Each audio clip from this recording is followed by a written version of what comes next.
Leaving a place where you lived for 3 years is always a strange feeling. When I first moved to Italy, I intended to live here for a long time. And people tell me I lived here a long time, and 3 years is kind of a long time. But honestly, it went by really fast. But I think because I never found a full-time job, I know because I didn't find a full-time job that paid me enough money to justify living here, it's time for me to start another chapter. I'm very excited to move back to the United States and start working on my studio and projects that I really enjoy. Living in Italy was one of the best experiences of my life. I've met so many great people, met so many new friends, seen so many things that I've always wanted to see that have been on my Pinterest and back in the day, Tumblr. I will never trade it for anything. But this has also been one of the most frustrating experiences of my entire life. Many of you have watched my videos over the past 3 years and watched me grow and go through this journey. I honestly feel like I have a duty to tell you why I'm leaving. Let's go ahead and get into the number one reason of why I'm leaving Italy, and that is because of the low salaries and the lack of jobs for young people. I have a lot of compassion for young Italians because what they have to go through when it comes to corporate life or work is extremely difficult. And from an American perspective, kind of insane. There is a cultural assumption that young people will live with their parents for a long time. And because of this assumption, employers don't feel the need to pay young people an appropriate wage.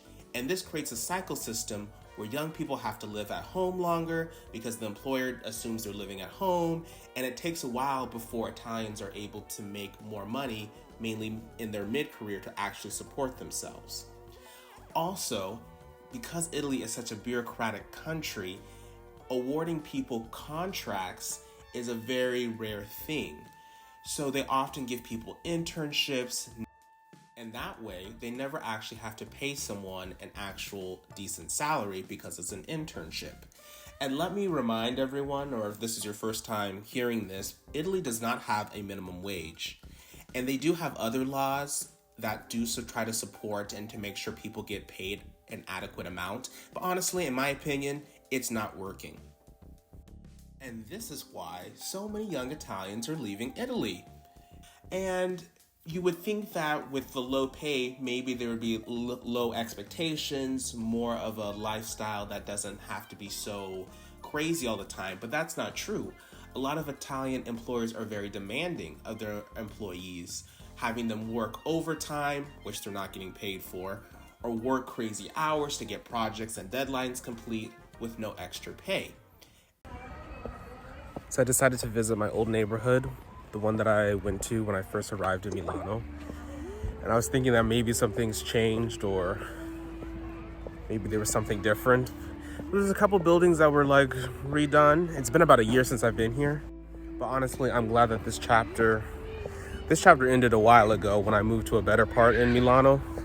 But I'm really glad to take in all the different things that I experienced with living here for about a year and a half.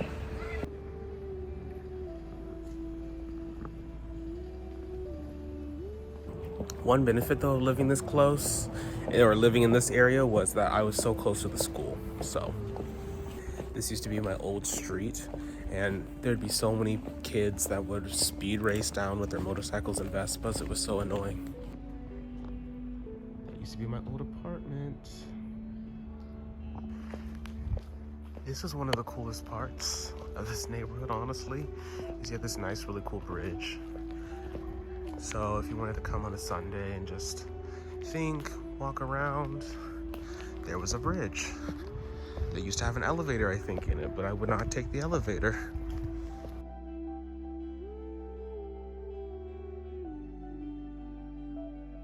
As you can imagine, walking through this to class was kind of sketch. But also kind of fun, you never know where you're at. I've never seen anything crazy happen in this tunnel, going to the other side for school, but definitely looks like the background for something crazy to happen.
The little things.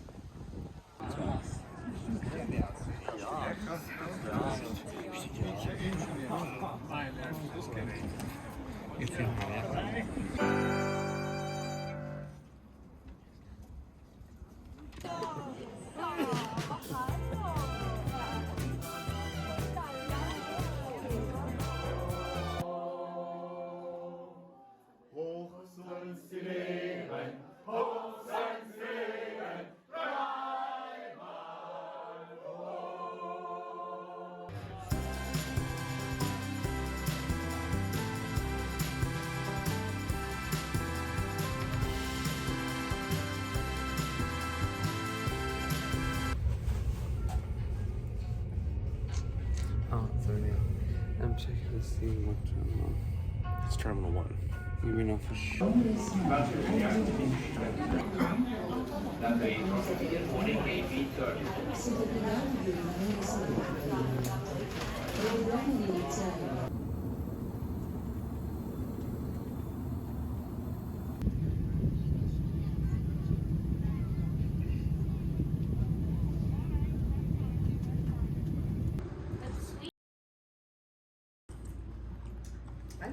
Is this part of your vlog? Mm-hmm. I want to be YouTube famous. You don't want one? No. So now we're in Dallas. That was about a 14-hour trip, and we're about to be at my sister's wedding, and I'm exhausted, and I'm tired. But look at this venue, it's pretty cool, isn't it? Like, look. I thought that was gonna be.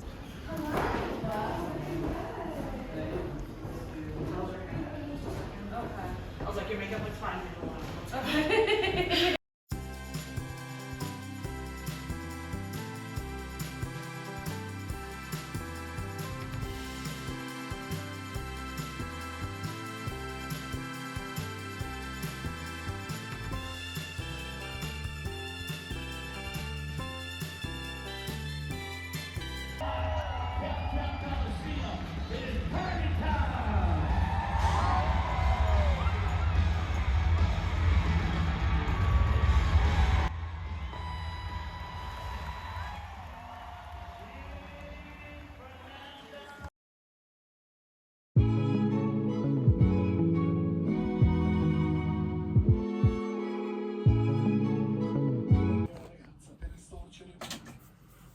Ma ci sono sedi in cui telefono in casa.